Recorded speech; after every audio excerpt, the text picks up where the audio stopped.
happens if you stick liquid wrench inside a running motor? Well, we're gonna find out. It doesn't hurt it. I'm just gonna say that.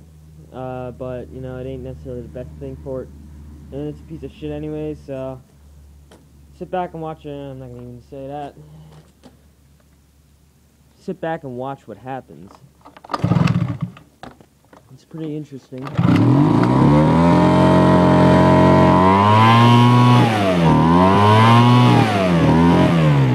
in mind, the exhaust is on the inside of this blower.